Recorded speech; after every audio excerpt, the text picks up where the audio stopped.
Madami ang pamahiin sa pagbubuntis. Isa na dito ang paniniwala na lapitin ng mga ito sa mga masasamang mga elemento. Ako si Myra at ang aking ibabahaging kwento ay tungkol sa aking karanasan sa isang tiktik nung nagbubuntis ako.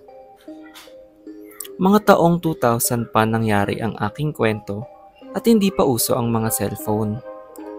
Nakatanggap ako ng liham mula sa aking matalik na kaibigan na si Ana Fe na bibisita sila sa akin sa aking tahanan sa Maynila. Balak daw kasi niyang makipagkita sa akin. Mangingibang bansa kasi si Ana Fe para magtrabaho bilang kasambahay at balak niyang makituloy muna sila ng kanyang asawa saglit. Agad naman akong pumayag at natuwa dahil mag-isa lang ako.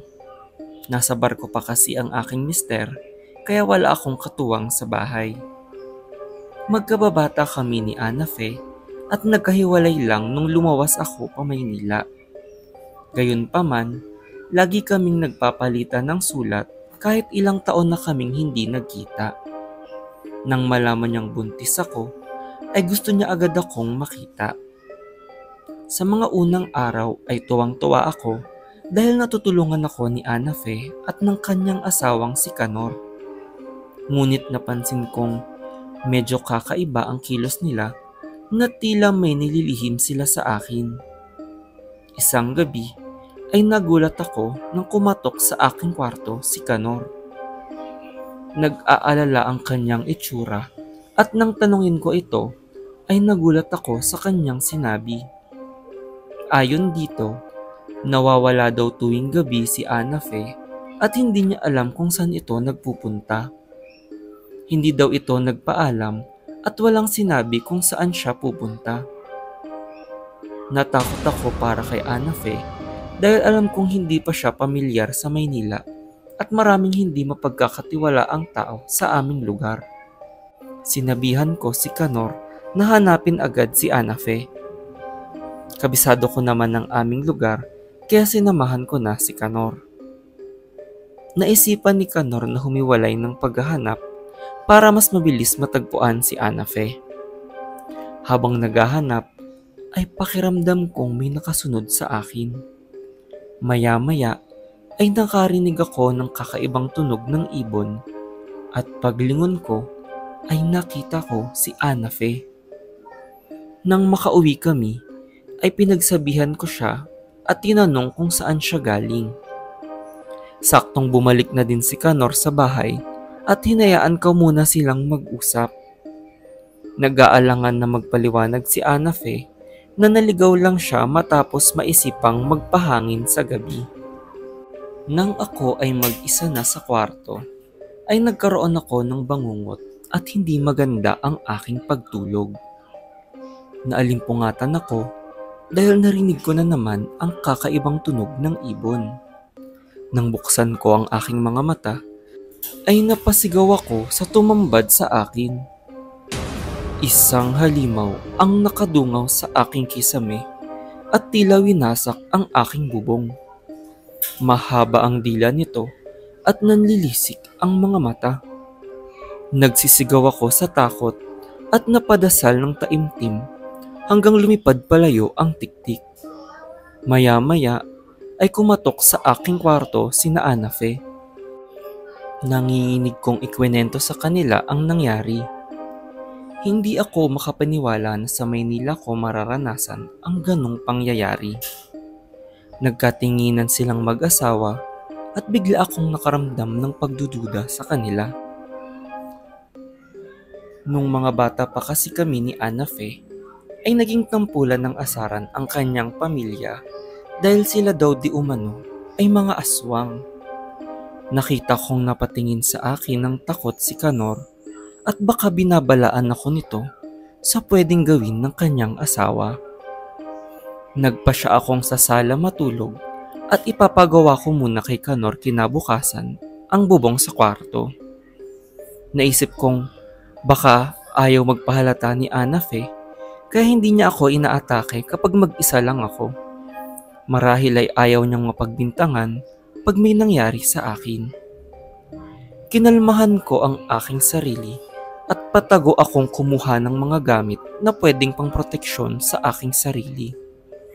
Madaming pamahiin ng aking asawa, kaya binilhan niya ako ng asin na galing pang Vatican di umano. Yun ang naisip kong panlaban sa tiktik. Habang nagpupukpok si Kanor sa bubong, ay naiwan kami ni Anafe sa sala. Halata ko sa kanya ang pagiging aligaga at tinatago ko naman ang aking pagkatakot. Nang matapos si Kanor, ay nagulat akong inaya niya itong lumabas at bumeso siya sa akin. May ipinuslit si Anafe na papel sa aking kamay at binasa ko ito pag alis nila.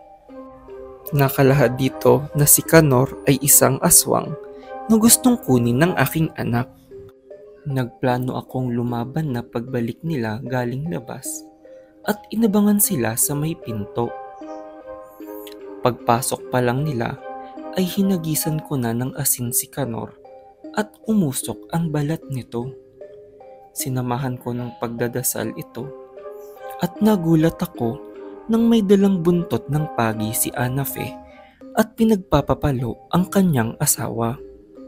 Napasigaw kami sa takot nang magbagong anyo si Kanor. Unti-unting natanggal ang balat ni Kanor at naging malahalimaw ang kanyang itsura. Nakita kong humaba ang dila nito at nagkaroon ng pakpak. Bigla itong tumakbo papuntang kwarto ko at lumipad sa butas ng aking bubong. Umiiyak na humihingi ng tawad si Anafe sa akin dahil hindi niya ginustong madamay ako sa kanyang planong pagtakas. Kaya daw niya balak mga ibang bansa ay para hindi nabalikan pa si Kanor dahil nalaman niyang isa itong aswang. Nagulat daw siya nang pilit nitong sumama sa kanya pa Maynila at hindi na nakatanggi si Anafe dahil ayaw niyang malaman ni Kanor na alam niya ang tunay na pagkatao nito. Sadyang hindi lang niya kaya na hindi ako tulungan kaya nanlaban na din siya. Sumikat pa ang pagtakas ni Kanor dahil maraming naging balita noon ng mga aswang na namataan sa Maynila. Hindi ko sigurado kung isa siya sa mga iyon, ngunit alam kong marami ang nakakita sa kanya. Mabuti ay sinamahan ako ni Anafe bago ako manganak. Nang ibang bansa na si Anafe at patuloy pa din kaming nagpapalitan ng mga liham at napag-uusapan pa din ang aming naging kakaibang karanasan sa aking tahanan sa Maynila. Ngayon ay uuwi na siya sa Pilipinas, ngunit nangangamba dahil siya ay buntis. Natatakot siyang baka balikan pa siya ni Kanor at paghigantihan nito dahil sa aming nagawa ilang taon na ang nakalipas.